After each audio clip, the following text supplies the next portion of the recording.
Estamos a... Aquí sí ya se ve. Ok. Estamos a 22 de mayo de 2024 en física biológica. Ok. Y hace ya 3 meses, hace 11 y 10 semanas, comenzamos el curso hablando de observación, bueno, de que la física es la descripción de la naturaleza. La física, al menos que tengamos registro, la primera vez que alguien se refiere a eso o usa esa palabra o algo semejante, es Aristóteles, cuando describe, de acuerdo a su forma de ver e interpretar lo que está a su alrededor, la naturaleza, el mundo, lo que ahora llamaríamos el universo. De hecho, esa palabra es mucho más reciente que mundo. En tiempos de Aristóteles, todavía hace 500 años o menos, hace 300 años más o menos, todavía la gente se refería al todo como el mundo. Actualmente, cuando escuchamos la palabra mundo, casi siempre pensamos en el planeta Tierra. Pues no, hace 300 años mundo era todo, mundo era el universo. Y es a partir de esa observación de la naturaleza, que en realidad empezó mucho antes que Aristóteles. Aristóteles vivió hace 2500 años más o menos, 2 milenios y medio, pues un tiempo equivalente antes, hace otros 2,5 milenios, hace otros 2500 años, aproximadamente hace 5000 años, ya en otro lugar del mundo, cercano a Grecia, en Asiria, en Sumeria, los acadios, los asirios, los sumerios, los babilonios, habían hecho lo mismo que los griegos, observar el mundo y tratar de interpretarlo. Solo que tenemos pocos documentos que nos puedan informar de qué hacían y cómo interpretaban y cómo pensaban realmente los acadios, pero o los asirios y los sumerios, mucho de lo que sabemos de ellos es, de hecho, nos hace llegar a la conclusión de que mucha de la información que hoy en día manejamos, y hay personas que todavía manejan y basan su existencia, su vida con base en algunas ideas o creencias, provienen de hace 5000 años o quizá más. Ya habían sido planteadas por los asirios hace más de 5000 años, por los acadios hace más de 5000 años. Y que sepamos, porque esté en documentos escritos, hace 2500 años, al menos en Grecia, las personas observadoras de la naturaleza, los filósofos, sí comenzaron, sabemos porque está por escrito en algunos documentos que aún permanecen, aún existen en aquella época, o sus traducciones, pues se empezaron a cuestionar lo que sus ancestros habían visto y cómo lo habían interpretado. De ahí, desde hace 2500 años, pues otras personas, otros humanos, ya no solamente en el Mediterráneo, sino casi que en toda la Tierra, o en muchos lugares de la Tierra, pues nos hemos cuestionado. Hemos puesto en duda y hemos tratado de verificar o desmentir lo que en el pasado las personas afirmaban. Y eso es lo que ahora llamamos ciencia. Pasamos de la filosofía, como la observación, descripción e interpretación de la naturaleza, a probar la naturaleza, lo que vemos, lo que observamos y cómo lo interpretamos, y ahora le llamamos a esa forma de ver, observar, describir y cuestionar, le llamamos ciencia. Y la primera manera que se hace es lo que ahora llamamos física. La física actual, como la de Aristóteles, es el cuestionamiento de cómo es, cómo creemos que es y cómo verificamos que la naturaleza es como la vemos o como interpretamos lo que vemos. Por eso dijimos que comenzamos hace 3 meses por observar, para conocer, pero esto es de filosofía, pero aquí le introducimos el probar. Y de hecho, para probar, lo que hacemos es medir, con todas las consideraciones que decimos. Verificar que la medición es precisa y exacta, tratar de cuantificar o magnificar el error. De magnificar me refiero no hacerlo más grande, sino determinar la magnitud de la desviación respecto a lo que estamos, de la realidad de lo que estamos observando. ¿Qué observamos? Lo que podemos llamar la realidad, whatever that means. Y a partir de esta observación para conocer, medir, probar y volver a conocer, llegamos finalmente de solamente observar a saber que tenemos una forma de observar que nos permite conocer ya no solamente lo que podemos ver con nuestros sentidos naturales, sino mucho más allá de nuestros sentidos naturales. Dentro de lo que medíamos, dijimos que había que medir, son cantidades.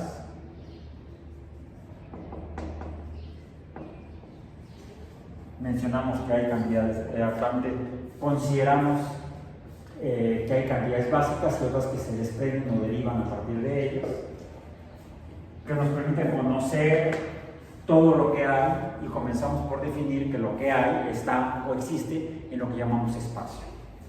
En el espacio están las cosas que existen y definimos que lo que existe lo hace en una de dos formas: materia y energía. Materia y o energía. Y que de hecho esa materia la medimos mediante una cantidad que es por cierto una cantidad básica. ¿Cuál? La masa.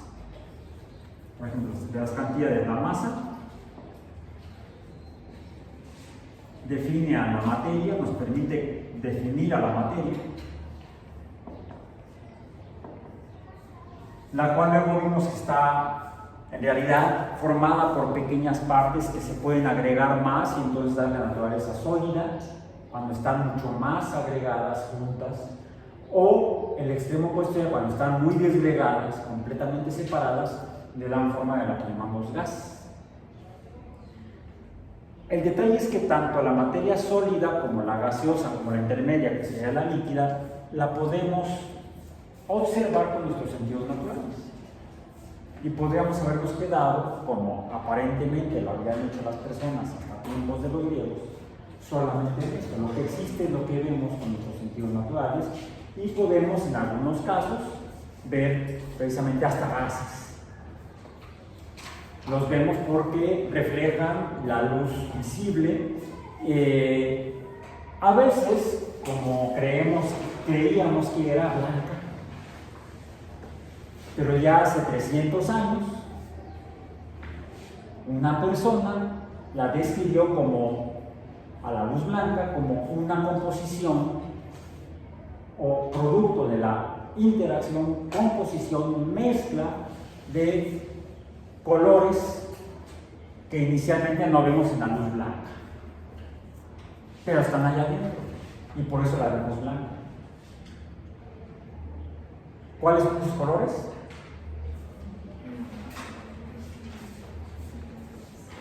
Por cierto, esto estaría, curiosamente, otra cosa que ahora sabemos: todavía esa persona que definió esos colores interpretaba que serían materia, les decía partículas, como partículas cosas, pero ahora sabemos que la luz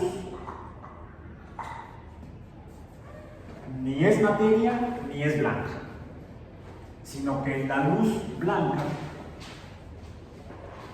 ¿Está formada por cuáles colores? Rojo, qué bueno que me lo dice así. Rojo, luego voy a poner las iniciales nada más en inglés para saber que estamos hablando de colores diferentes y no repetir iniciales de español de colores diferentes, que es la misma inicial, amarillo y azul. Empieza con A, entonces mejor le ponemos rojo, red, no hay problema, la misma. Anaranjado, le dijimos que las naranjas son las que exprimimos. Son anaranjadas, bueno, depende. Si no están maduro, tienes puede ser por cuestión térmica. A ver, toma. ¿Sabes qué? Eso para que te limpies, no te tapes en la fosa nasal. Sujétate aquí así. ¿Sí? No intenten aplicar un torniquete. Ok. Y mantente así bien derecho. Para que, porque de repente, cuando vemos que cae sangre, es porque existe la gravedad. Por eso cae, si no quedaría flotando. ¡Guácala! No sé si haya ocurrido en el espacio. No hay reportes. Sí ha habido reportes de enfermos en órbita terrestre y en viaje a la Luna. Incluso muy enfermos. En la primera misión Apolo a la Luna, que fue Apolo 8, fue donde dio varias vueltas y regresaron. Cuando iban de camino en el primer día, luego ya iniciación, despegaron, órbita terrestre, todo funciona bien, permiso para irse hacia la Luna. Se le llama inserción translunar. Prendieron el motor y fue a la Luna. Y en el camino, de repente uno de ellos se sintió mal, por cierto, el comandante de la misión, Borman. Y se sintió tan mal que ¿qué creen que pasó? En un espacio cerrado, donde no puedes abrir la ventana y sacarlo. Y estuvieron así durante una semana. ¡Guácala! En la serie, luego hace como 20 años ya, quizá un poco más, hicieron una miniserie que se llama De la Tierra a la Luna, la produjo Tom Hanks. Son 13 episodios, está muy bueno, está muy bien la reconstrucción, aunque también tiene sus escenas modificadas para televisión, para que la gente no se aburra. Esa escena la presentan muy elocuente. Bueno, regresamos, red, rojo, red, luego orange, por cierto la sangre es red, ¿seguros? Rojo, anaranjado, luego amarillo. Luego, verde. Luego, y luego, violeta. Esos son los que nosotros simplificamos el modelo a lo más básico de la composición de la luz blanca. Pero recordamos que posteriormente Herschel descubrió el infrarrojo, una luz por debajo del rojo, y siempre se me olvida el apellido del descubridor del ultravioleta. Está en sus apuntes seguramente, si no está en el video de clase. Entonces está el ultravioleta, UV. Pero, bueno, ok. No toda la materia refleja todos los colores de la luz blanca. Refleja la luz que no entra. La luz blanca está toda compuesta por estos 6 colores en diferentes proporciones. Cuando vemos, es que esa es lámpara de luz cálida. Y entonces esta debe ser frígida, no es otra cosa. Fría. Por cierto, significa lo mismo, frígido y frío. ¿Cómo se llama donde guardan la lechuga cuando regresan al mercado? Y la leche y el queso. Refrigerado, frígido. No le dicen resfriado. Bueno, en otros países le llaman la hielera. En Argentina, por ejemplo, así le dicen la hielera. Nosotros le decimos la hielera donde ponemos los hielos. Bueno, Ya ven, en los países de habla hispana no todos hablan español, pues no hablan español variantes. Ok, entonces, la luz blanca ideal no existe. Diferentes fuentes de luz blanca emiten luz blanca de diferentes tonalidades. Lo estamos viendo aquí. Depende de la proporción de cada uno de sus colores. ¿Y por qué? Porque finalmente vimos en el curso que para producir luz necesitamos hacer algo. Ya sea hacer pasar una corriente eléctrica por un conductor, ese conductor puede ser sólido, líquido, gaseoso, líquido sí también. ¿Han visto al menos fotografías o videos o películas donde de repente en el mar se ve luz verde? Es porque lo que está en el agua interactúa de alguna manera con esas cosas que efectivamente las que portan la electricidad y provocan que organismos, partículas que componen a los organismos que viven en el agua, organismos microscópicos, emitan luz. Se le llama fosforescencia, por la forma en la que funciona. Y cuando la producen organismos, se le llama bioluminiscencia. ¿A qué se debe? A que en los organismos hay portadores de electricidad que están moviéndose y provocando la emisión de luz. Como si fueran foquitos, como si fuera el filamento de una lámpara incandescente o el gas en una lámpara fluorescente. De hecho, también puede darse fluorescencia en organismos. ¿Cómo funciona? Vamos a ver. Depende de lo que, a partir de lo que hizo Newton, que fue quien llegó a esto, a definir que la luz blanca estaba compuesta por 7 colores, no por 6, porque él interpretó uno aquí en medio, del violeta y el azul, era el índigo. Nosotros dijimos que entonces aquí tendría que estar el agua, y acá el mandarina, no, mentira, acá el limón, acá el mandarina, y acá, no sé, toda la frutería estará ahí. Decíamos que las naranjas no son anaranjadas, salvo cuando ya están otras. Antes son verdes. ¿Por qué? Por lo que compone a la fruta y que se va transformando en el tiempo conforme el organismo va modificándose, envejeciendo, por ejemplo. ¿Y qué es de hecho el envejecimiento? Es consecuencia de lo mismo que nos permitió explicar qué es la luz. Vimos que la luz, luego de ver los colores, hablamos de la electricidad y luego del magnetismo, y vimos que van juntos, y hablamos entonces de electromagnetismo. Y antes hablamos que hablamos de los fenómenos periódicos, entre los que describimos a las ondas. Que por cierto, contra lo que decía Newton, la luz blanca se comporta más bien como onda, y de hecho, estos colores vimos que se relacionaban con las propiedades ondulatorias de lo que serían de la luz. La luz tiene propiedades de onda, y dependiendo de cómo fueran esas ondas, cuáles fueran sus parámetros cuantificables, sobre todo su frecuencia, es el color de la luz correspondiente. La luz cuyas ondas son de mayor frecuencia estaría del lado del violeta, mientras que las ondas cuyas ondas fueran de menor frecuencia estarían del lado del rojo.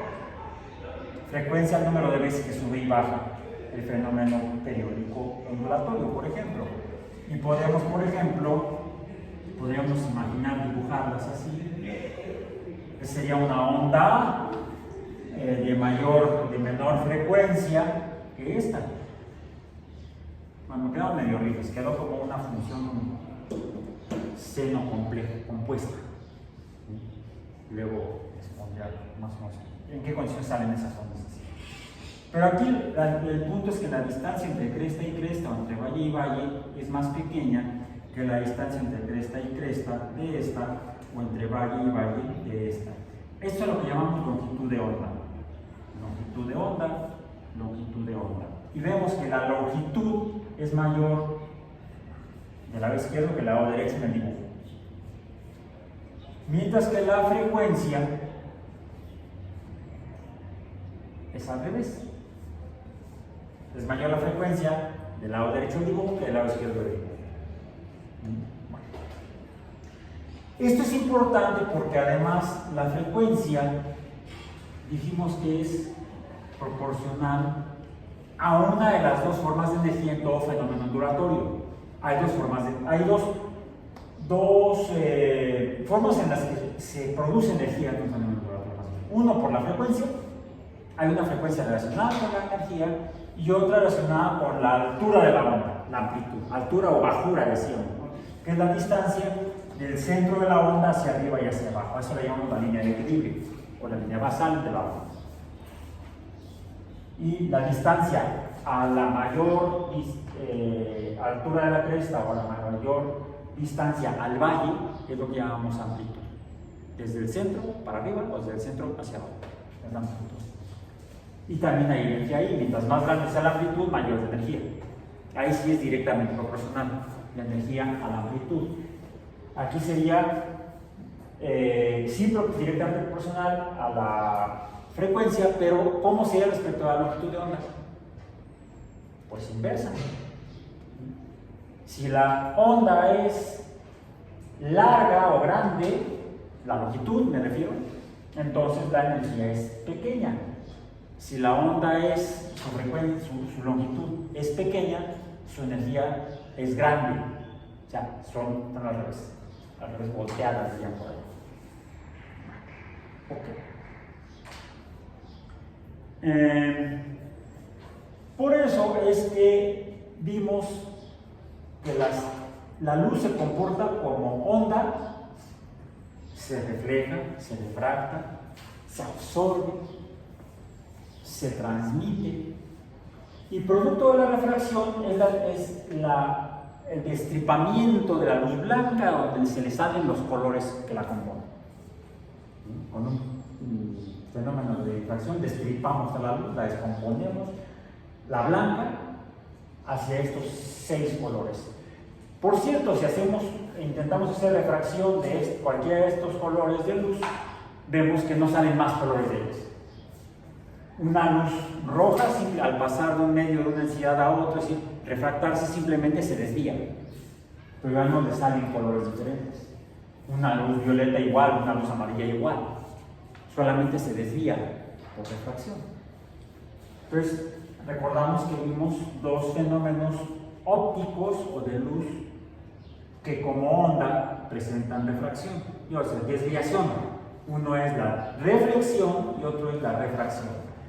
Pero hay otro más, la difracción, y es importante. Ahora, cada color de luz tiene entonces una energía diferente. Cuando la fuente que emite la luz, si emite una luz azul, esa luz azul va a tener más energía que si fuera verde o que si fuera anaranjada, por ejemplo. Por supuesto, si es infrarroja, la energía va a ser todavía menor. Si es ultravioleta, la energía va a ser todavía mayor.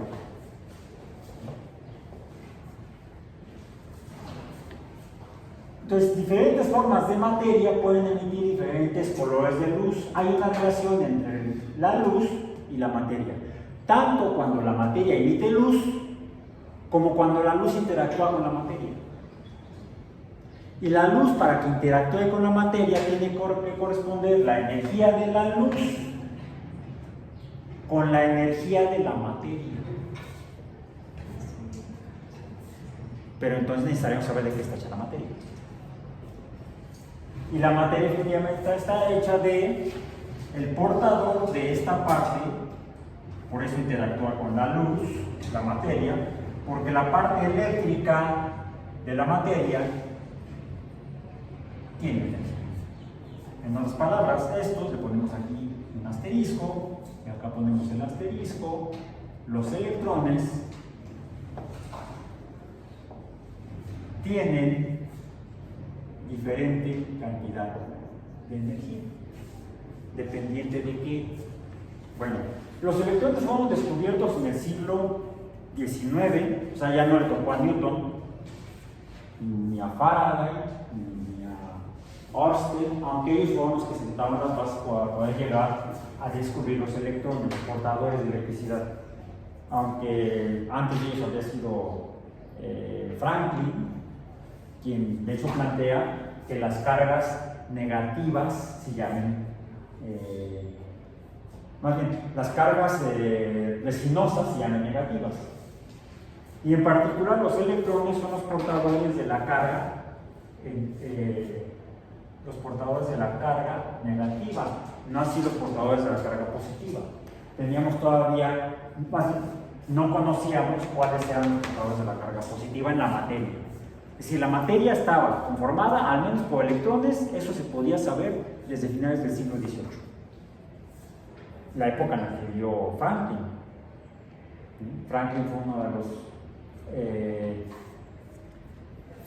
firmantes de los abajo firmantes, no son otros, de la Declaración de Independencia de los Estados Unidos, Benjamin Franklin.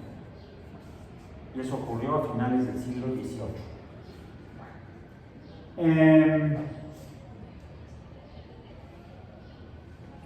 Es por eso que el descubrimiento de los portadores de la carga eléctrica en el siglo XIX permitió saber que la materia estaba formada por electrones.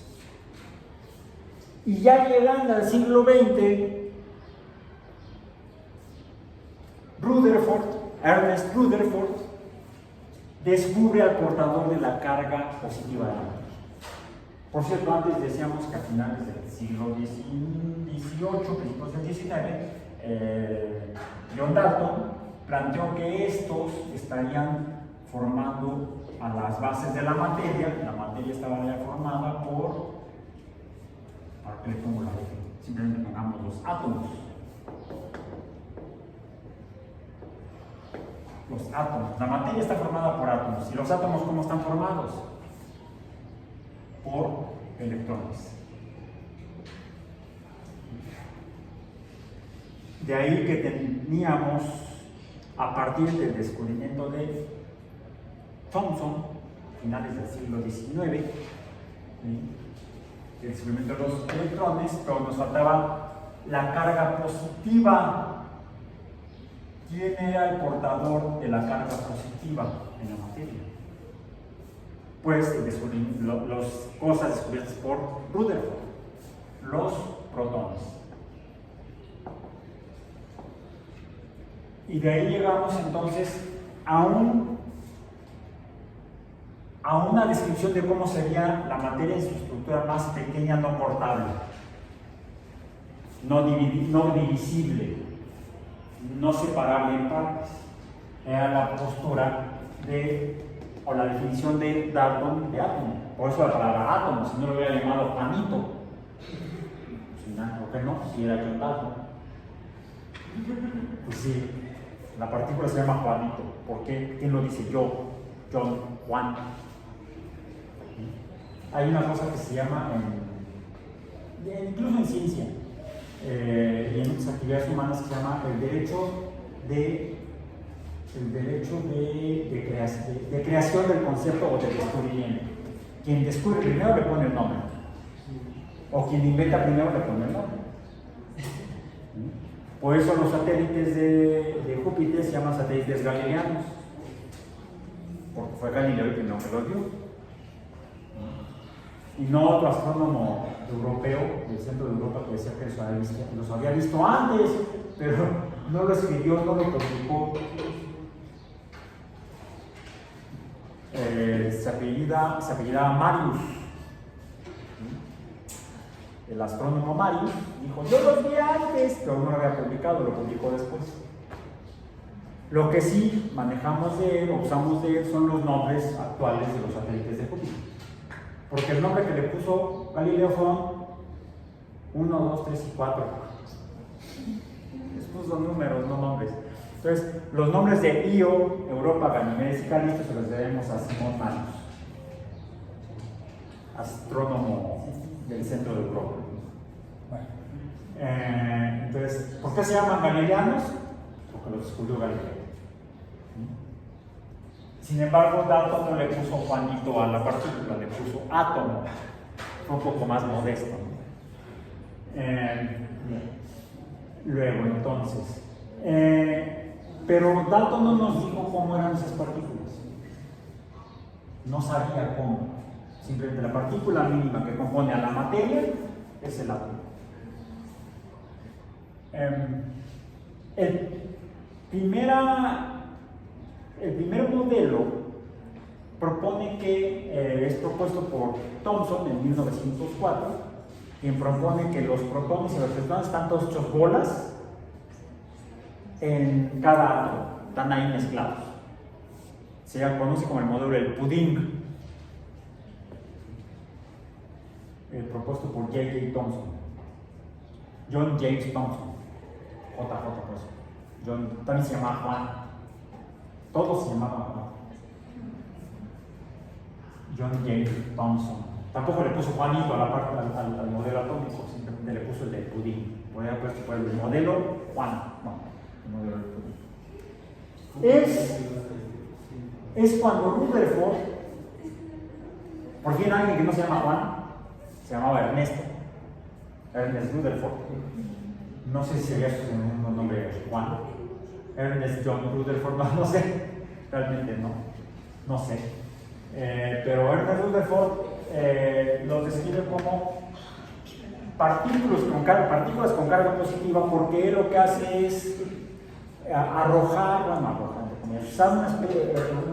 generar una carga eléctrica en lugar de desprender cargas eléctricas ¿de dónde salen las cargas eléctricas? Positivas. Sí, positivas, cargas eléctricas positivas. Del cátodo, ¿no? Sí, del cátodo, porque del ánodo salen las cargas negativas, recordemos. Entonces, arroja rayos catódicos, se llama. Del cátodo, así le llamaremos, aunque originalmente el rayo catódico era el electrón. Hay una bola de luz. Arroja partículas con carga positiva sobre una lámina de oro muy delgada, tratando de pegarle a los componentes negativos y los posibles positivos que estarían formando el átomo de acuerdo al modelo de Thomson, y Rutherford esperaba que salieran siempre detectados en una película fotográfica. Si uno arrojara canicas a una reja, pues las canicas al golpear la rejilla de la reja, pues saldrían en todas direcciones, ¿no?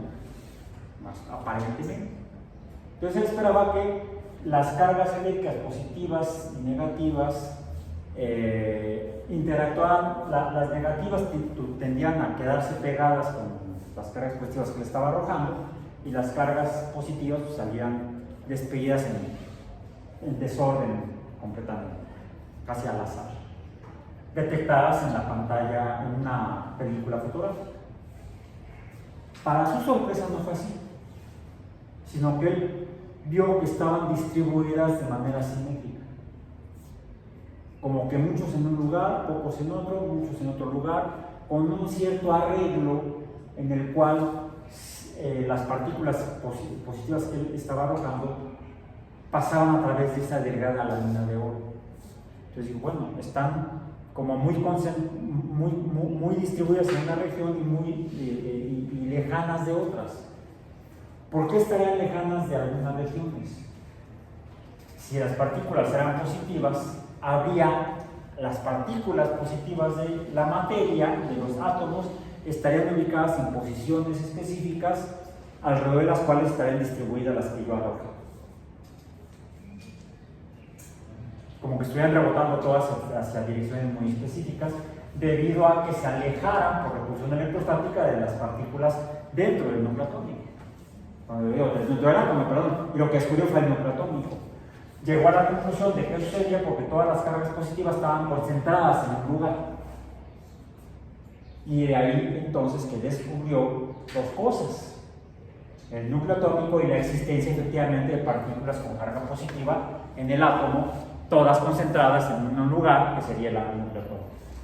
Entonces, las cargas positivas de los átomos están, o protones, están concentradas en el centro geométrico del átomo. Y de ahí entonces que se empezara a pensar en un modelo donde estuvieran las cargas positivas todas juntas. Imaginemos que esto fuera litio,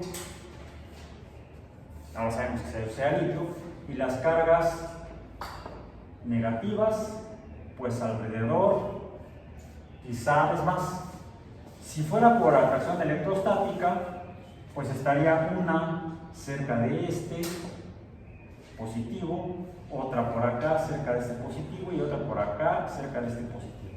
Y esto sería el átomo de Rutherford. Las cargas positivas concentradas en el centro, en el núcleo, y las cargas negativas todas alrededor de ellas.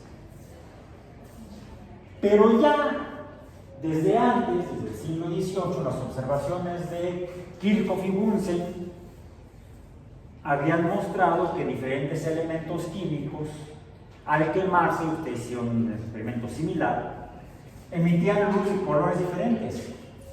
En otras palabras, emitían luz de energías diferentes. Incluso elementos químicos, ustedes hicieron la experiencia con el cloruro cúprico y el cuproso, vieron que emitía varios colores de luz el mismo elemento químico.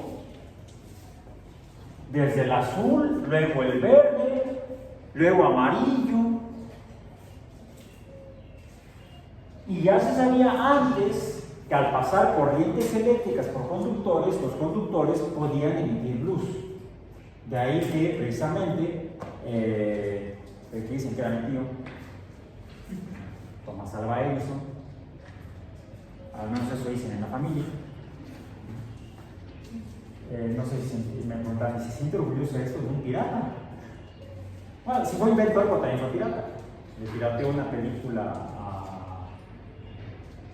a un cineasta francés de principios del siglo XX, Méliès, se me olvidó el nombre de pila o de batería, no. Georges Méliès, Jorge, ya no fue Juan, fue Jorge. Georges Méliès, que es una película que se llamó De la Tierra a la Luna. Ya no, El viaje a la Luna, Le Voyage a la Luna, en francés. Fue una gran producción de la época, película en blanco y negro, cine mudo, bla bla bla. La exhibió en París, la exhibió en Londres, empezó a recuperar el dinero de lo que le costó hacer la película y bueno, ya el negocio redondo va a ser cuando la exhiba en Nueva York y ahí ya voy a ganar una buena. Cuando llegó a Nueva York se dio cuenta que su película ya había sido exhibida y por supuesto no recaudó nada. No obtuvo ganancias de su película cuando fue exhibida en Estados Unidos porque ya los gringos ya la habían visto. Thomas Alva Edison había enviado a algunos de sus empleados a Londres a conseguir copias de la película, las copió en los Estados Unidos, las distribuyó bajo su nombre. Era un pirata. Bueno. Pero también inventó con sus colaboradores la lámpara incandescente. Al hacer pasar una corriente eléctrica en un filamento conductor con bastante resistencia, la resistencia era la que producía que emitiera luz el filamento. Entonces, el paso de cargas eléctricas por un medio conductor, no muy buen conductor, tiene que ser una resistencia, produce un trabajo que genera la emisión de luz. ¿Por qué? Porque el filamento se está perdiendo electrones, se está oxidando. La oxidación puede provocar emisión de luz. ¿Y la oxidación qué es? Pérdida de electrones. Cuando ustedes sometieron los compuestos químicos, las sales de cloro, los cloruros, al mixor de Bunsen, lo que hicieron fue oxidar los elementos químicos conformantes de las sales. Por ejemplo, el cloruro cuproso empezó a perder sus electrones, empezó a oxidarse y en el proceso de oxidación a emitir luz. Pero el hecho de que la luz fuera cambiando nos estaba diciendo que la energía de cada electrón sería diferente. En otras palabras, si todos estos electrones estuvieran homogéneamente distribuidos alrededor del núcleo atómico a distancias iguales, recordemos que esto estaría descrito por la fuerza eléctrica.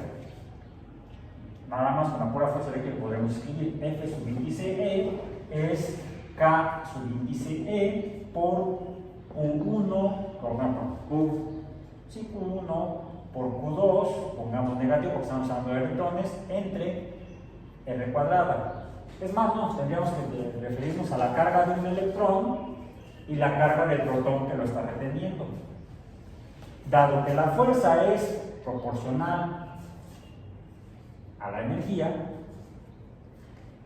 medir, más bien, la energía liberada como luz nos hablaría de la fuerza con la que estas dos partículas estarían atrayéndose, manteniéndose juntas. Cuando se rompe la unión, entonces se libera la luz cuando se oxida. Y entonces estaría liberando, estaría produciendo lo que sería un fotón. Para eso me voy a adelantar, porque ya esta energía, aquí lo puse como proporcionalidad. La cuantificación específica, o la cantidad de energía, la cuantificación, nos daría cuánta energía o cuánto de energía hay en un color de luz. La ecuación de Planck, que describe la naturaleza de la cantidad o cuántica de energía en cada partícula emisora de luz. A esto le podemos llamar, entonces, un fotón. Así como el portador de electricidad es un electrón.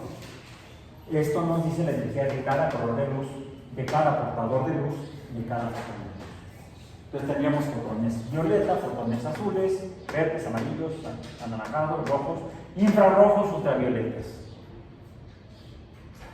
¿Esto qué es? Es algo consecuencia de la existencia del electromagnetismo.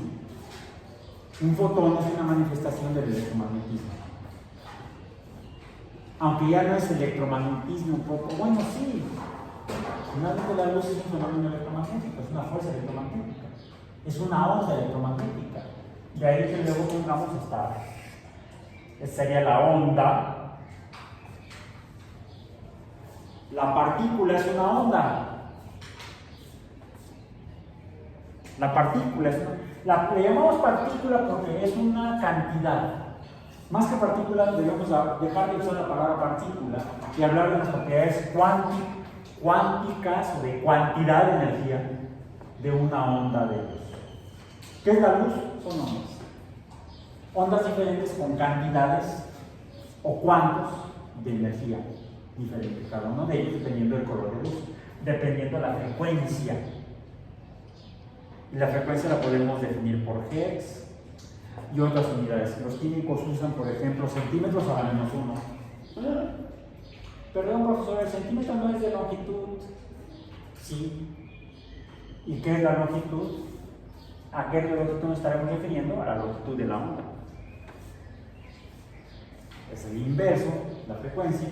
Si la longitud fuera, si estuviéramos hablando de ondas de luz con una longitud de onda del orden de centímetros, que sea la longitud de onda, el inverso que sería, pues 1 entre centímetros o centímetros a la menos 1.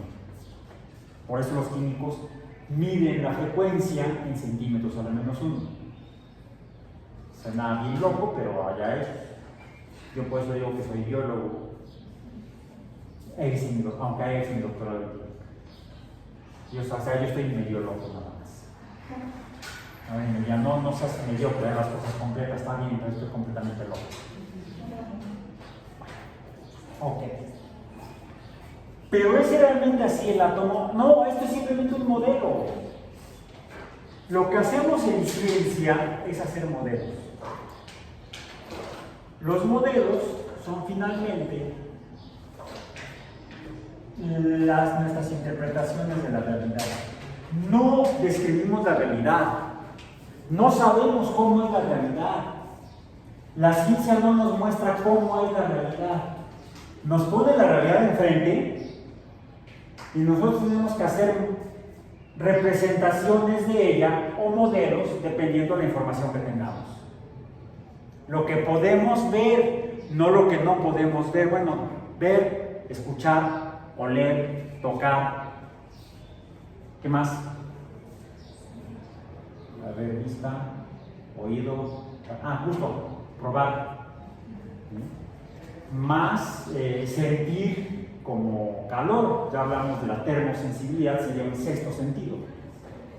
Porque no es, el profesor, si es luz infrarroja. Sí, pero no uso la vista.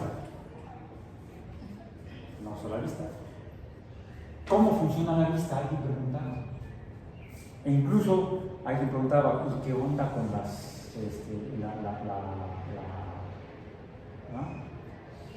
las auroras? ¿Son producto de esto? Finalmente, cuando ustedes sometieron a las muestras al mechero de Bunsen, ¿qué le hicieron? Le pusieron calor.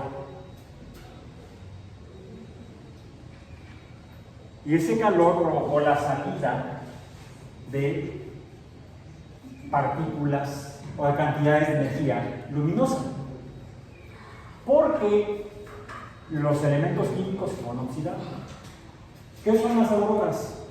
Emisión de luz por los átomos que están en la atmósfera, que al recibir la energía, ojo, no esta, no infrarroja del sol, sino una energía que está todavía más a la derecha del ultravioleta de nuestro diagrama, de nuestro modelo. Es un modelo de cómo será la luz o el electromagnetismo total. Más allá del violeta está el ultravioleta, y más allá del ultravioleta está lo que se llama, por ejemplo, la radiación o la luz o las partículas alfa. La radiación alfa, que en realidad son electrones que están saliendo de la materia. Y algunos de estos, por ejemplo, vienen del Sol, desde allá. Y cuando interactúan con los átomos que están en la parte alta de la atmósfera, ¿qué tan alta? 400 kilómetros, en lo que sería el espacio exterior. Perdón, sí, en el espacio exterior todavía hay atmósfera. Nada más que hay tan poca que no podría salir externo. Hay oxígeno molecular, pero no hay suficiente como para que lo puedas respirar. Además, no hay suficiente como para que te mantenga integrado. Aquí estamos así, enteros, integrados, porque hay fuerzas que nos mantienen todo integrado. Si no hubiera esas fuerzas, nuestra materia tendería a entrar en equilibrio, en distribución de materia con el entorno, donde si no hay materia o hay muy poca, pues nuestra materia tendería a irse hacia allá. Bueno, no es así, no ocurre así si algún organismo, algún astronauta saliera de la nave espacial y se descompusiera el traje. En realidad el traje no es un traje, es un lleve, no lo traje, lo llevé. No, es una nave espacial unipersonal. Fue un chiste muy malo, ¿no? Ya se me acabaron, se me acabó el repertorio. Un traje espacial como tal, sobre todo para salir de la nave, para la actividad extravehicular, no es realmente un traje. Si te lo pones, pero no es formalmente un traje, es una nave espacial unipersonal. De hecho, los primeros que empezaron a conseguir, los ingenieros que ya entendían un poco mejor cómo funciona esto, como Wernher von Braun, lo que plantearon fue, como primeros trajes espaciales, algo muy diferente. Eran pequeñas navecitas para una persona, donde no estarían usando las manos para tomar las herramientas o agarrar meteoritos, sino estarían haciéndolo a través de manos mecánicas, pinzas manejadas de manera remota. Porque él pensaba que un traje, si yo me pusiera una especie como de traje todo sellado, o sea, casi como un traje de buzo, pero todo sellado, para que no se me salga el aire y pueda seguir respirando, de un tanque que tenía que llevar yo mi propio oxígeno, porque allá arriba hay tan poco que no alcanza. pues se saldría el oxígeno, el aire que yo llevara, y entonces para que no suceda eso tendría yo que cerrarlo, como estar dentro de un globo. Pero si estoy en un entorno donde no hay materia alrededor, ¿qué pasa con el traje espacial? Y casi le pasó al primer astronauta, bueno, cosmonauta, que salió al espacio sin nave espacial, de hecho que salió a la nave espacial. Alexei, no tampoco se llamaba Juan, se llamaba Alejandro, Alexei Leonov, en 1964 creo que fue, o 65, fue el primero en salir de su nave espacial y empezar a moverse fuera del agua. Ahí estaba muy emocionado, ¿qué creen que pasó? Se empezó a inflar como globo el traje. Sí tenía guantes, y los guantes se inflaron, y entonces ya no podía doblar las manos. Estuvo así de ser el primer fallecido en el espacio. Ya le dijo, bueno, ya métete. Eso estoy intentando hacer, pero no puedo.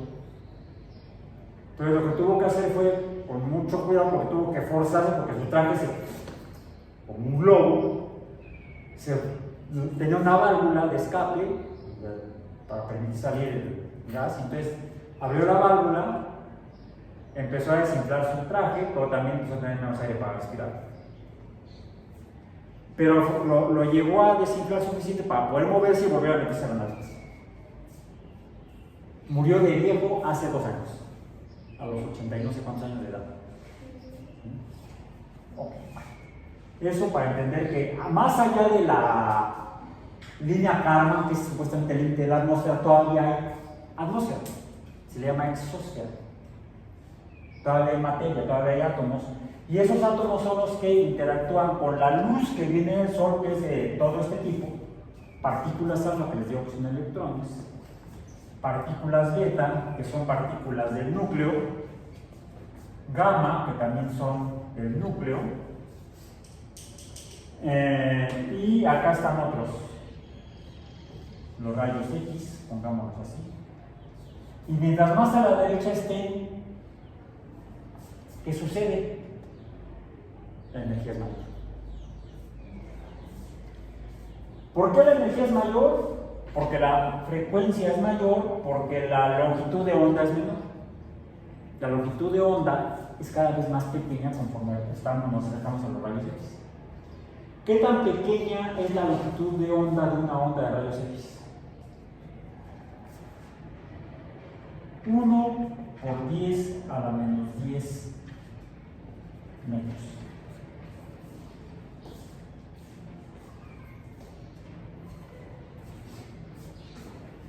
¿Cómo le llamaríamos a esto? 10 a la menos 3 es micro, 10 a la menos 6 es... No, mentira, 10 a la menos 3 es milímetro. 10 a la menos 3, un milímetro es 10 a la menos 3 metros.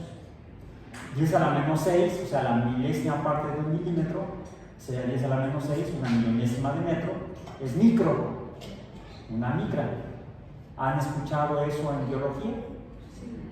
¿En qué cosas de la biología tienen esas magnitudes espaciales? ¿Qué miden micrómetros o micras? Los microorganismos e incluso las partes de las células más grandes, los organelos, tienen magnitudes del orden de micro. Tengo por aquí una lámina, lo tengo en otra presentación. Había abierto una que se llama física, voy a abrir una que se llama biología. Aquí la tengo. Ábrete esa, sí, aquí está.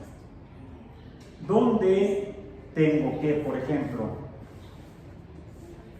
1 milímetro y milímetro está por acá. 1 milímetro es 10 a la menos 3 metros. ¿Sí? Hay ondas de esta magnitud, están más allá del infrarrojo. O sea, estarían ondas a las que llamamos ondas de radio. Y llegan a ser tan grandes como del orden de metros. o sea, 10 a la 1 metros. Es más, llegan a ser 10 a la 2. Hay ondas de radio. Es más, primero tendríamos a las microondas. ¿Sí? Primero las microondas. ¿Sí? Microondas, y acá tendríamos a las ondas de radio. Las microondas están alrededor de 10 a la menos 4, más o menos, 10 a la menos 3. Luego siguen las ondas de radio, que están de 10 a la menos 3 milímetros, 10 a la menos 2 centímetros y más, hasta 10 a la 2 de cientos de metros. Hay ondas electromagnéticas de cientos de metros de longitud de onda. Aquí empieza una cresta y 100 metros allá está la otra cresta de la onda, pero no la vemos, es invisible a nuestros ojos. Sin embargo, lo usamos para llamar por satélites, por ejemplo, hacer telecomunicaciones, usan las ondas de radio. Se usan las ondas de radio. Bueno, aquí estamos en 10 a la menos 10, 10 a la menos 3, fíjense, ni siquiera está en el infrarrojo ni en la luz visible. 10 a la menos. La luz visible, desde las ondas desde el rojo hasta el violeta, se los mostré el antier, va de 750 más o menos, 750 nanómetros, o sea, sería en realidad, nano es 10 a la menos 9, pero estamos hablando de cientos de nanómetros, en realidad sería 10 a la menos 7, ¿sí? 10 a la menos 7, aquí estamos en 10 a la menos 7, donde empieza la luz visible, y todavía sigue 10 a la menos 7 porque termina en los 400 nanómetros. 400 nanómetros o 4 por 10 a la menos 7.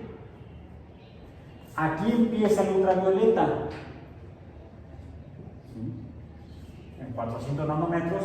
Y el ultravioleta cercano termina en los 200 nanómetros. Es decir, 2 por 10 a la menos 7 metros de longitud de onda. Aquí tendríamos sería el ultravioleta cercano, luego tendríamos el ultravioleta lejano, UVL, L, que estaría por debajo de los 200 nanómetros, o 2 por 10 a la menos 7 metros. Bueno, quiere decir que ya 10 a la menos 9, que serían nanómetros realmente, 10 a la menos 9 está por aquí. Y aquí estamos en 10 a la menos 10, sería nanómetros. 10 a la menos 10 no tiene nombre propiamente, se le llamaba antiguamente Armstrongs. Es una A con un circulito arriba. Y esto sería del orden de 0.1 nanómetros. Pues sí, de 10 a la menos 9 y 10 a la menos 10 tenemos una décima. ¿Qué mide de este tamaño? Acá estamos hablando en micras. En micras. Micras sería 10 a la menos 6. 10 a la menos 6 sería micrómetros. Aquí estamos hablando de células. Y es aquí lo que tengo en mi lámina. Se las voy a compartir en el sitio. Una célula, fíjense, una célula mide 10 a la menos 5 metros. Diríamos un orden de magnitud más, ¿verdad? 10 veces más. 10 a la menos 5.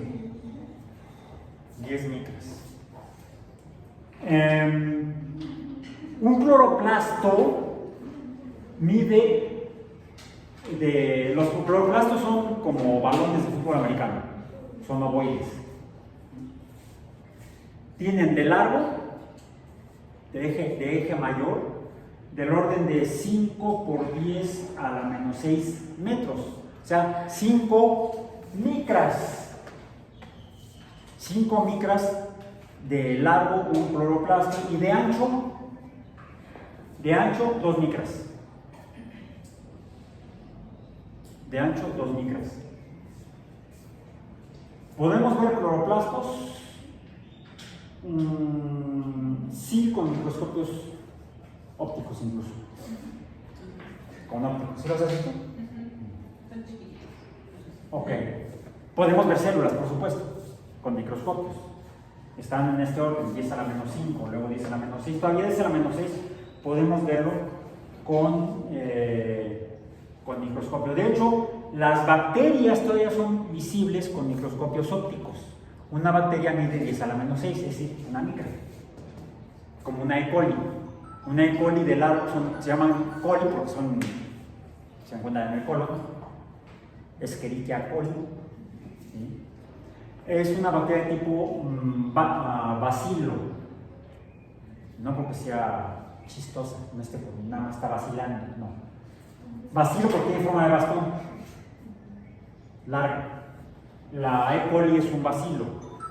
De largo tiene como 1.5 micras. O sea, 1 por 10 a la menos 6 metros. 1.5 por 10 a la menos 6 metros.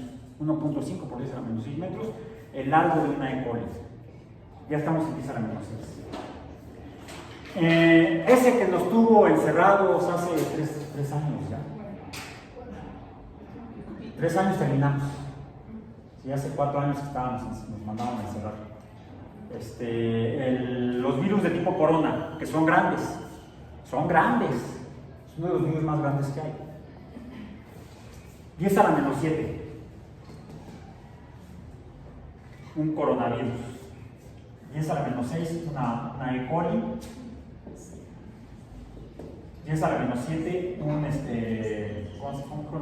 le llamamos? No el H1, ese era otro, ese era. ¿Cómo se llamaba el virus? Ya lo quiero olvidar. El virus del COVID.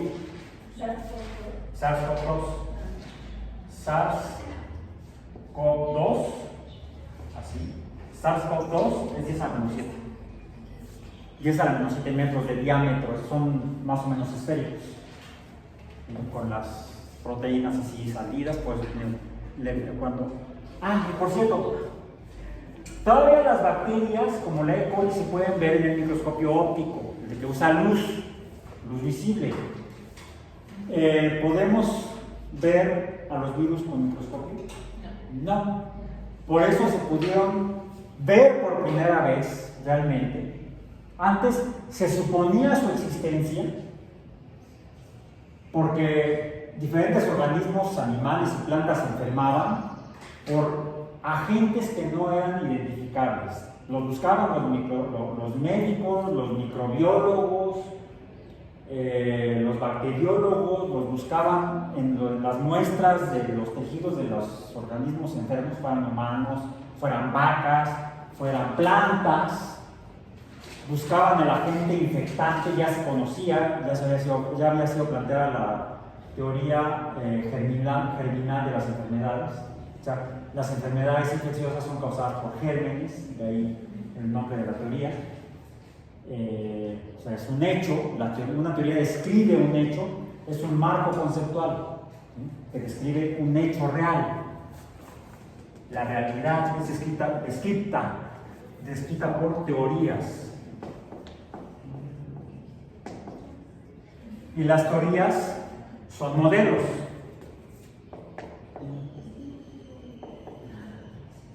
Una teoría puede tener varios componentes, varias descripciones.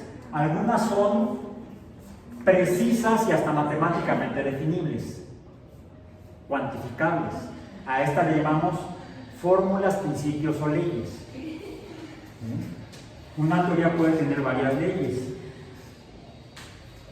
La teoría cuántica tiene una ley que se llama una fórmula, la ecuación de Planck. La ley de Coulomb es una fórmula matemática, una ecuación que describe la teoría eléctrica. Pero la teoría eléctrica no se describe solamente con la ecuación de Coulomb.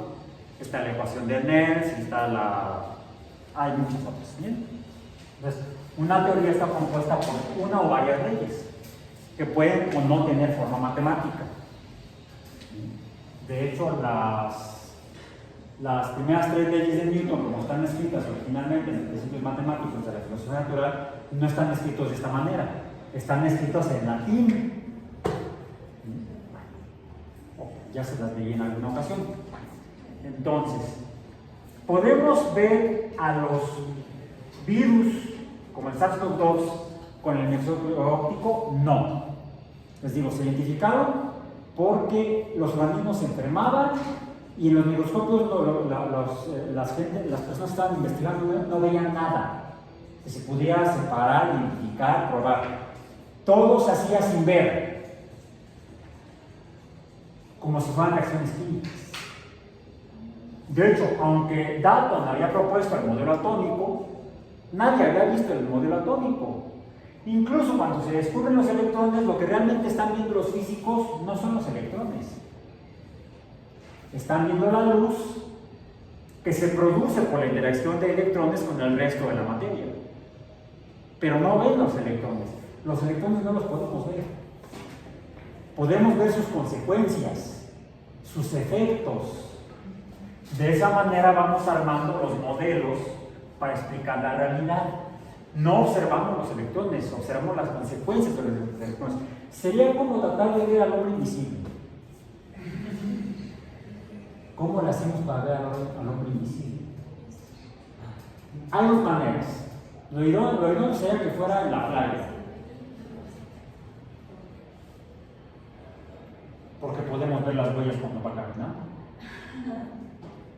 los efectos en el entorno. Los electrones eran como el hombre invisible y la luz eran como las huellas en la arena, que es cuando va caminando. También me han puesto el ejemplo, no, sí, el hombre invisible caminando en la nieve, pobrecito. Bueno, entonces, es así como construimos las teorías y las leyes, a través de muchas veces no observar el fenómeno, sino los efectos del fenómeno en el entorno. Porque no podemos ver ni por debajo del rojo ni por arriba del violeta, no podemos verlo. Sí podemos sentir el infrarrojo como calor, pero el ultravioleta no ni siquiera lo sentimos. Nos puede matar y ni cuenta nos damos. Bueno, te das cuenta de que te estás muriendo. Es medio horrible eso. Porque entonces sucede que la radiación electromagnética interactúa con la materia, con los átomos. La luz que tiene la energía correspondiente a un electrón va a pegar al electrón. Es como si yo quiero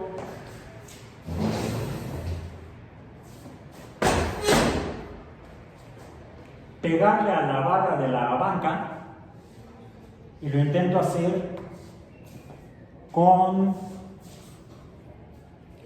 mi plumita. ¿Sí? Si quiero pegarle de lleno me va a costar trabajo, tengo que atinarle, ¿sí? Porque es más pequeña que el espacio entre partículas. En cambio, si uso el plumón, esto sería como un fotón. Si el fotón no corresponde al tamaño, o la energía del fotón no corresponde al tamaño o energía de la partícula, va a pasar sin ver. En cambio, si la energía del fotón corresponde al tamaño de la materia, va a interactuar con ella y se va a desviar. Algo le va a pasar, va a haber algún efecto. Y yo trato de ver. Como las manchas en la película fotográfica que dio Rutherford y con la cual por la existencia de partículas cargadas positivas concentradas en cada átomo. Descubrió un núcleo atómico que tiene carga positiva. ¿Qué tamaño tiene? Pues depende de la luz con la que lo puede iluminar. ¿De qué tamaño es el núcleo atómico? Del orden de 10 a la menos 10 metros. Por eso es que cuando finalmente, accidentalmente, ¿quién fue que descubrió los rayos X? ¿Vale? Mira, saben que acá está peor. Le dieron hasta el premio Nobel. A ver si te pueden googlear rápido. Descubridor de los rayos X. Los rayos X. Bien. Bueno, el hecho es que para los virus se identificaban por el efecto y no se podían separar, por ejemplo, con una coladera puedo separar lo que tiene un jitomate, ¿no? Bueno, depende del tamaño de los hoyos de la coladera. Dice que fue William Conrad Röntgen. Röntgen, por eso se llaman Röntgens las unidades con las que se mide la radiación de rayos X. Röntgens. Así como los hertz, la frecuencia. Bueno, entonces, los virus son identificados cuando se puede construir un instrumento que permita hacerle pasar a la muestra biológica luz que coincida con el tamaño de los rayos de la partícula, de hecho más pequeña. ¿De qué tamaño es la membrana biológica? Es también de esta magnitud. Esa magnitud. Pues sí, está entre 10 a la menos 7 y 10 a la menos 8. Entre 10 a la menos 7 y 10 a la menos 8. Porque varía de célula a célula. No todas las células tienen la membrana del mismo grosor. Varía de la composición química. Entonces, finalmente es cuando se inventa el microscopio electrónico, que son partículas grandotas, 10 a la menos 9, que están más grandes que los átomos, con 10 a la menos 9 que podemos ver conjuntos de átomos. Si yo tengo átomos de 10 micras, pongamos, 10 micras, ya estoy hablando de nanómetros, un orden de magnitud. Yo 10 micras, 10 angstroms, 10 angstroms.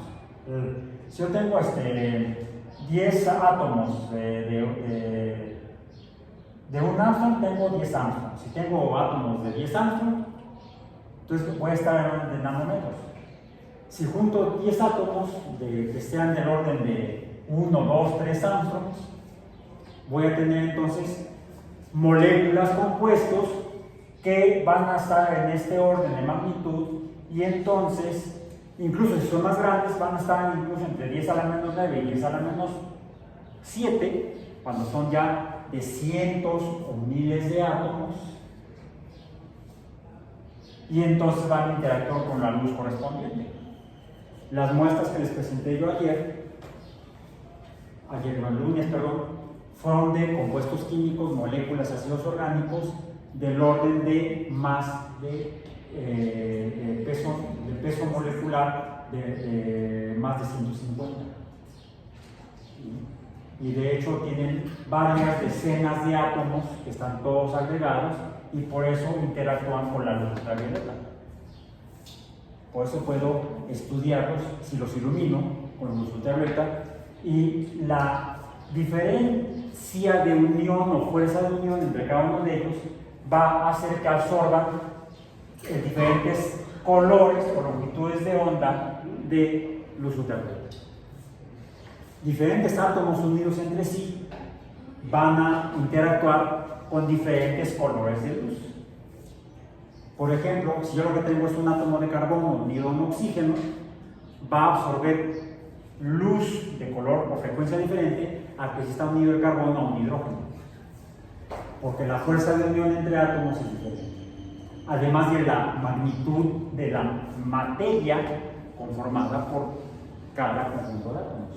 Entonces depende de dos cosas: del tamaño de la materia y depende de la energía con la que están unidos por fuerza electrostática los átomos.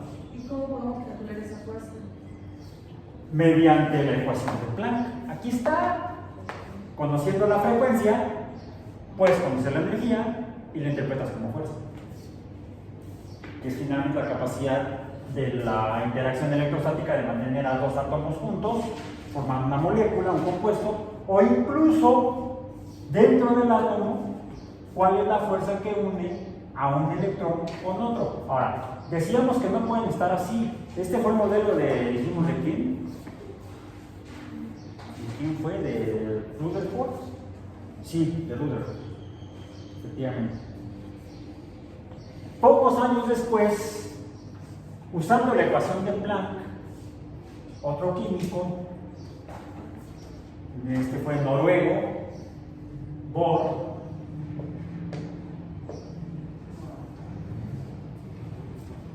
llegó a la conclusión que debido a esta repulsión electrostática entre electrones, aquí tenemos, esto explica la interacción del núcleo con los electrones, pero se ocupan el mismo espacio 3 electrones, incluso 2 electrones, lo que vamos a tener aquí sería la fuerza electrostática de repulsión definida porque tendríamos 2 cargas iguales ocupando el mismo espacio a distancia muy pequeña, entonces aquí tendrían que separarse. Pero nos dijo que se unían por la fuerza electromagnética. Ahora, debido al efecto magnético, a la inducción magnética de la electricidad, dependiendo del spin de +1/2 o de -1/2, estaría generándose una atracción magnética si estos electrones tuvieran spines diferentes, +1/2 uno y -1/2 el otro, y entonces sí podrían ocupar el mismo espacio. Pero ¿cuántos electrones puedo tener en el mismo espacio? Hasta 2 nada más.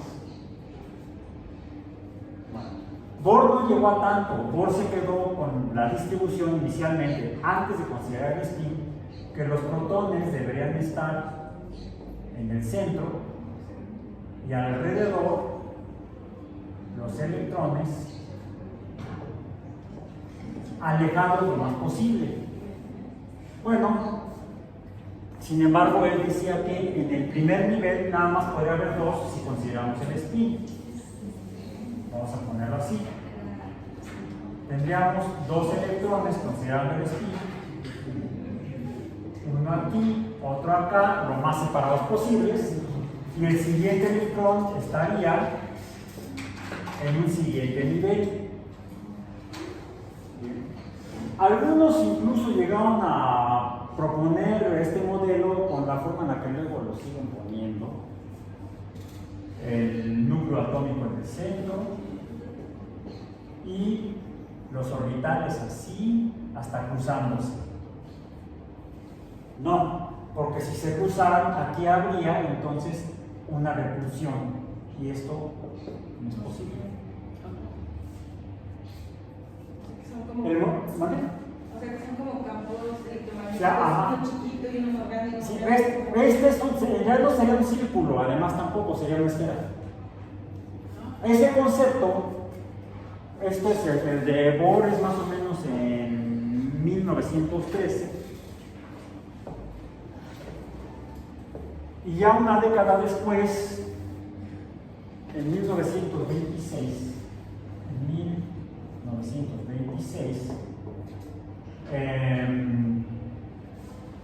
es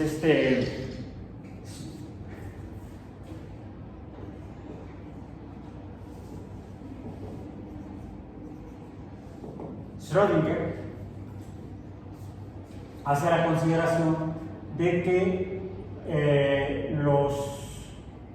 este orbital, el modelo de Bohr es de los orbitales, como pensando en los átomos, en los planetas girando alrededor del Sol, en sus órbitas. En realidad, Schrödinger da un salto hacia atrás, hacia el concepto copernicano más básico, porque Copérnico hablaba de esferas celestes. Schrödinger se da cuenta que esto existe en el espacio tridimensional, por lo tanto, la distribución de esto no sería en órbitas girando, por ejemplo, en un plano, los electrones alrededor del núcleo, sino que estarían alrededor del núcleo, pero en 3 dimensiones. ¿Qué forma es? Una esfera. Entonces, en realidad, tendríamos el núcleo en el centro y alrededor, en una especie de esfera hueca, en la superficie de esta esfera hueca, los electrones.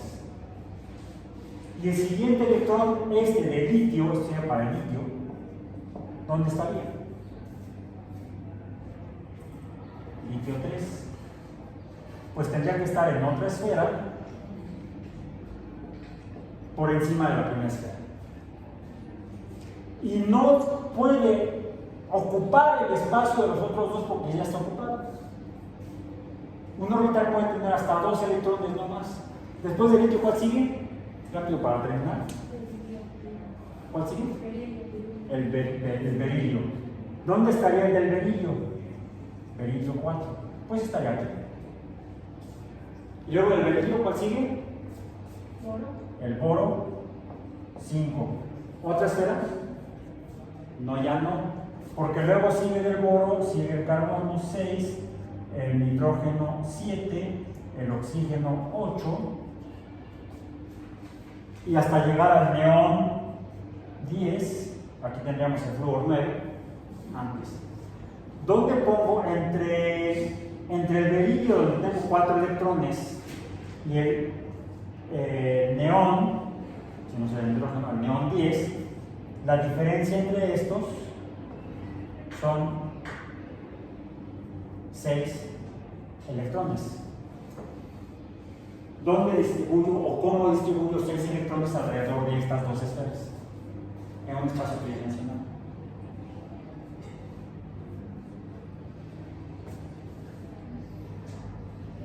Pues en un espacio tridimensional, 6 entre 3, de a 2 electrones en cada dimensión.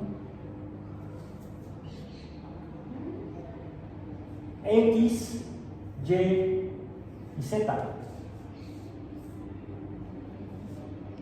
X menos X más Y menos Y más Z, no más Z. Esas son las que van en el zaguán. Dicen que apenas con más Z no pasa el zaguán. Y menos Z. Aquí tendríamos un electrón, acá tendríamos otro, aquí un electrón sería el boro, 2 electrones, tal vez en el menos X estaría para el carbono, en el más Y sería para el nitrógeno, en el menos Y sería para el oxígeno, en el más Z para el flúor y en el menos Z para el neón. En realidad, aquí lo que tenemos son no 6 orbitales, porque en cada orbital caben 2 electrones. Entonces tenemos, ¿cuántos orbitales? 3. Uno en X, otro en Y y otro en Z, donde el electrón, y es aquí donde está lo más loco de la mecánica cuántica en el modelo del átomo de Schrödinger, que vamos a cumplir 100 años dentro de 2, hay que hacer fiesta.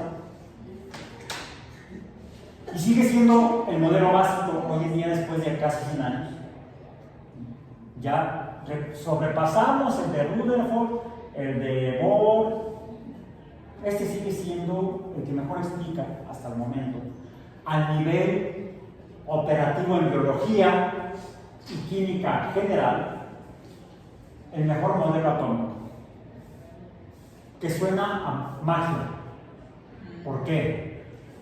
Porque en cada orbital hay 2 electrones y están en cualquier lugar, cada uno lo más separado posible. Pero no podemos saber dónde están. Tenemos ahí el principio de incertidumbre de Heisenberg. Heisenberg dice que no podemos conocer la posición, es decir, el lugar en el espacio en el que está un electrón, ni la velocidad al mismo tiempo. O conocemos la posición o conocemos la velocidad, pero no los dos valores. Es decir, no podemos tener la certeza de dónde está un electrón en un momento dado y cómo se está moviendo. Porque puedes saber cómo se está moviendo o dónde se está moviendo. No puedes conocer toda su realidad en cada momento. No podemos conocer la realidad total. simultánea. La conocemos por partes. Vamos haciendo modelos por partes. Y en cuanto al electrón, estos dos electrones en el primer orbital que recibe el nombre de 1s, 1s llamamos de 1 porque es el primero y s porque es esférico, el siguiente orbital sería 2s, también es esférico. El tercer orbital, ¿cuál es? Es un orbital, llamémosle el X. A ver, lo igual con forma de pera. Podemos llamarle P. Y al estar cerca del 2, decimos que está en el mismo nivel 2, 2P. Al estar en el nivel 2P, bueno, y está en el eje de X. Hay por lo tanto tres orbitales, el PY, el 2PY. En el nivel 2 hay dos orbitales, un S y 3P, y este sería el 2PZ, no 2PZ, además ya no se usan, no son euros. Antes usaban pesetas. Entonces, tenemos un orbital en X, uno donde cualquiera de estos dos electrones de carbono podrían estar al mismo tiempo en los dos lugares lejos, opuestos al núcleo.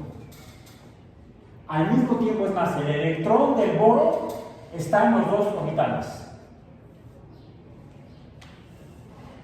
sin estar en medio. Porque en medio no puede estar, están los orbitales S, el 1S y el 2S. O sea, el electrón 5 del boro está aquí. ¿Dónde? Aquí. Aquí y acá, sin estar en medio. Eso es como la mecánica cuántica describe la naturaleza de la materia a nivel atómico. Muy lejos de nuestra realidad cotidiana que podemos tocar, ver, sentir, oler. Por eso es que suena a magia, pero no lo es. ¿Por qué no lo es? Si no me trae esta playera, no me trae otra. La de que parece, la ciencia parece magia, pero es realidad. Los experimentos, los efectos en la naturaleza son los que nos permiten entender que así es la materia. Y no solo eso, los orbitales que están en el nivel 2 pueden combinarse y dar lugar a los orbitales híbridos, como en el caso del carbono, el nitrógeno y el oxígeno, y de ahí la forma que finalmente vemos en los libros con la que se dibuja el carbono tetraédrico con orbitales del dolor, el nitrógeno también y el oxígeno con los ángulos de 109.5 grados. ¿Por qué? Porque los orbitales del nivel 2, el S y los 3P se pueden juntar formando orbitales híbridos, 1S con un P o SP, 1S con 2P o SP2 y el 1S con los 3P, como es en el caso del carbono, nitrógeno y oxígeno, para formar los orbitales SP3. De ahí la importancia de que llegáramos a esta parte del curso antes de que se nos acabe el trimestre. Lo que ustedes estudian en química se explica con base en los principios que comenzamos a ver hace 3 meses de la física y que nos explica el funcionamiento de los seres vivos hasta los virus y las moléculas que las hacen funcionar, como en el caso de la respiración, la fotosíntesis, la infección viral, la reproducción de la reproducción por medio de los fenómenos moleculares del ADN, la interacción enzima-sustrato, todo se explica gracias a la física. ¿Podemos explicar todo? Todavía no. Lo vamos construyendo poco a poco. Pero hasta aquí terminó la construcción de nuestro edificio de la física de hoy. Chicos, gracias por la atención.